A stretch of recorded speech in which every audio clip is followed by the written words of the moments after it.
What's up, Reefers? This is Alex Wilson, and this is Alex Power Corals, where you can learn from my mistakes. So come and check it out. All right, so here's a shot of my 20-gallon quarantine system, and yep, it's a Fishless reefing system. It's certainly to quarantine the corals coming in, so that the main system doesn't get contaminated with velvet is the main thing I'm concerned about than ick. So here it is. Everything's looking pretty good today, and it's been another week or so. Let's see, the alkalinity on this system and the other system as well is hanging around 11 DKH, and so ideally I like to keep it at 9, but something is boosting it up, and I assume that it was the Nopox, by Red Sea, the carbon dosing, but I'm not sure because I haven't been adding that in a long time, about a month or so, or 2 months, and it's still pretty high and just kind of hanging out at 11, and so it's not the end of the world. I mean, everything seems to be doing pretty good, and so I guess it's okay as long as it doesn't keep an eye on it, though. Don't want to see it go up any higher than that. So but other than that, it's the only other thing I can consider would be that I'm adding really is the Reef Plus additive, right? And that includes your vitamins and trace elements and amino acids. So the only other thing I, kind of think of that might be doing that, it just might be if the amino acids are somehow breaking down, or maybe it's some of the vitamins, that are able to just like breaking down a little bit, and then adding a little bit of alkalinity to the system. I'm not sure, so we'll just have to see what's going on with this, but other than that, or if it's just higher just by itself, I don't know. So I'll keep an eye on it. That's one of the things I'm looking at. Nitrates are right at a good level. It's between 10 and 15. Phosphates on this, and on this one too, I put in a bag of the bio pellets right there in the bag, that has kind of a slow acting carbon dosing essentially. So have it there, and that use that to bring it down. It started getting up a little high, like 20, 25. So yeah, I did that, and after about a month or maybe even longer, it starts bringing it down little by little. Now it's like at 15 or so.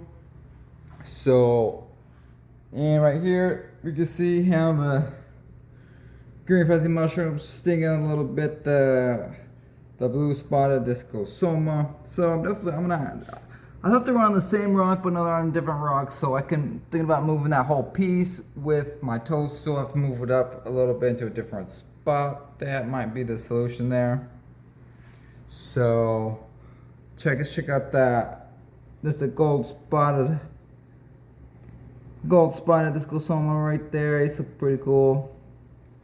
As well as a gold rim discosoma, and a whole bunch of babies right here from the blue spotted. Man, there's a whole bunch right in there, and it started really light color, almost really like a clear, when they just first start, and they get more and more color and start getting darker and darker right as time goes on. So yeah, there they are, and got my hammers right here and frog spawn. This is the green splatter, looking pretty good, as well as the green octo spawn, right, or frog spawn. And so I have this one. This is the stylophore is doing pretty good. This is the bug out one, and the purple stylophore right there.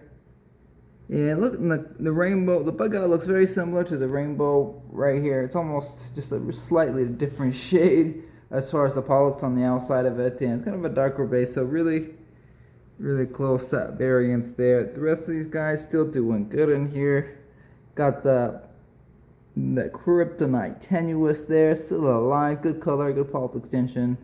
And the same thing with the other acropores in here. Got the key lime, and I have the rainbow splice frog right there. That's right, guys, it's still alive, as well as the frog skin right there. So yeah, that's a quick shot of it, and so far so good. Oh yeah, so I haven't been adding, as far as one of the tests, like what it's, you know, because right now I'm not adding anything other than a little bit of tuna when I feed my fuzzy mushrooms right there, a little bit, maybe like twice a month.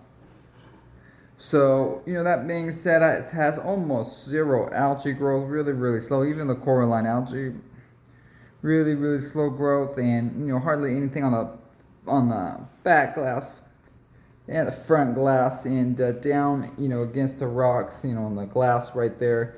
So I'm gonna try to start adding a little bit of Reef Forward, see what that's gonna do over the next couple months, really see what that does, just to see the difference, and then see, you know, what the difference is with just adding just the straight nutrients, just the, you know, dosing the straight liquid phosphate and liquid nitrate, and see if there's a big difference between those two methods. So this is a good little test case, if it'll let me, you know, as if there's not another dino flagellate outbreak or some kind of other crazy outbreak or whatever. But, you know, more than that, I'm removing and adding corals in here all the time too. So, you know, once the 2.5 month time period is up for the velvets, I can move them over. So there it is. See what's going on with that one. Let's check out my main display here today, though. Here it is. So good so far. And what can we say? Same thing on this one. I was running the granulated ferric oxide on this one as well, in a bag in the sump, just to bring it down into its level, and then it got back down to a lower level, so I just took the bag out. Right, yellow tang, everything's doing good in here, and I put a little bit of his just hair algae that was down in the coral scrubber right there, stuck it right in his fish bowl, and he just eats it right up, almost as fast as the nori. So yeah, I mean, I could fill that whole fish bowl right up with just this yellow tang, with whole algae and nori, and it'll last him like 4 days, maybe even 5 days or so. So yep, there he is. And let's check out the coral scrubber down here. And what's interesting is going on is that it's completely different, because, you know, it's going through all of these ugly phases, and you know, they seem to last months and months to be able to clear up, because I put new crushed coral down here. So it's going through, you know, it has a whole bunch of these strange, well, orange algae, like it's the types of dinos or possibly diatoms, and red, little bit of cyano, red slime here and there. You know, I store this up almost daily, and it's still the same thing. And I try to like, just with my hand, I'll hit the rocks, you know, to try to kick stuff off of it, just with my hand, just like with a sweeping motion to get some current to hit them off, right? And so certainly, you know, I do the same thing up on the main display as well. You know, I hit it with my hand everywhere just to kick up. You know, I just got used to doing it mainly when I had the dinoflagellate problem. You know, use it to kick up everything, you know, as it just sticks to all the rocks. But it's especially effective, well, much more effective against the red slime, the cyanobacteria as well. So yeah, you know, I get in here and I try to, well, I'm in here just basically, you know, hitting the sand right here, or the gravel against the front glass. So as I'm doing that, after I'm doing that, then I just go in and hit, you know, around the rocks right here, and dust it up a little bit where the detritus tends to settle in, and where there's the sand. So that keeps the cyanobacteria like from you know, sticking into a certain area. So, you know, I thought it was taking over, at a whole bunch of it in here, but now it's just completely cleared out just with that technique. And so probably don't have to do it as much, but now I'm used to doing it, so I pretty much just kind of do that as I go. So yep, this is still doing good right here. Here's a shot of the green stylophora right there, that Jason Foss Project X, and it's supposed to have a extra kind of wide branches to them, kind of cool. And so he's looking okay right there. Right, yellow tangy's doing good right there. What else have we got over here? We got the elegance coral over here looking good and crazy as always. And I think he burned off a lot of these tentacles down here at the bottom when I had these toxic dino nightmare. These guys died off right there, but he's recovered, but it's taken him a good couple months to do so. And I put this dragon soul there in the back, but still I think it might be getting too much light, so I don't know. I'm gonna try to, you know, ideally I would like to put it underneath something else, but I don't have any shade, any good spots for him, any caves or anything, so I might have to put him down in the coral scrubber. I'm not sure, but put him up there against the back glass, see how he's gonna do. And everyone else is doing okay. Here's a shot of that Blasto Musa right there, gotta love it. And then in the back, that one is the bonsai, and it's got good polyp extension, and it's starting to color up, getting some more and more interesting colors, like a lot of the acropores here now that are taking, you know, months and months to do so, but they seem to be improving slowly by slowly. And this one right here is just the one that has it encrusted a little bit, you know, in the coral scrubber, and this is the one that has just 2 small polyps on the rock over there that I showed in the last episode. So there he is over here doing okay. And then the Duncan, I moved him up from the coral scrubber. He's hanging, it just seems to be better here than down in the coral scrubber. And so yeah, let's check out what else do we got here. We got this is the mini Christmas tree worm rock, but they're so small it's like you can just barely see them. However, the parietes here is taking on a really nice green color to them. Wasn't as green at all before, but it's definitely in my systems here. It's turning more and more green as time goes on, so get a really good close-up view of them. And the brown right there is the nice open polyps, and certainly good polyp extension, because probably the best I've ever seen on it. And so yep, there he is. And then I have, of course, the other one over here too as well. Check them out. So yeah, so here's the other one of the Christmas tree worm rock, and yeah, certainly doing good. The Christmas tree worms still alive, still there, still doing good. Colorful, except they're definitely, you know, you just barely turn the camera on them over here, look at them, and they'll bounce in on you. But definitely here you can see the shot of the parietes right here, really good polyp extension on them. However, you could also see that some areas of it have died off right here. Spot right there that died off, as well as a few other small places. And around on this side over here, you know, I have it, instead of having it, looks like, you know, naturally this area was pointed straight upright, and I could have had it just straight up like that too, but you could just, you know, much better view when we have them like this, almost smashed up against the glass right here. It's probably only like a couple inches or so. And yep, but there they are. So you know, it should be okay like that as well. It might die off a little bit, you know, the parietes down here on the bottom right there was not getting enough light, but it should be okay. And in theory, getting enough time, it should be able to grow up you know, on the other side of the whole rock right there. So yeah, in theory, on the other side is just the straight coralline algae. And what have we got over here? We got the this is my Clam garden. Yep, there it is, guys. I got the blue maxima off to the side, 3. Well, and I got my blue maxima right there, and then gold maxima. And then to the right of him is the golden squamosa there. And then in the front, 3 croceas, 2 blue ones, and 1 gold one. Let's check them out. Here's the blue crocea, and definitely on their clamshells, looking okay. And here's the blue and gold one there, and then the other blue one right there. So yeah, they seem to be doing pretty good, and certainly the Probably would have preferred to got another blue one instead of the gold one of the Maximus. Definitely looks a lot prettier, the blue one at least. But I have had before, you know, some Squamosa that was just well, the difference with this one, I had a different Squamosa that was gold and white. Oh my gosh, and the white on it was so bright, it was crazy. So it is like this, almost like a tiger stripe white, and the gold was just like a really strong gold too as well, so it had a nice contrast. So this one is certainly much lower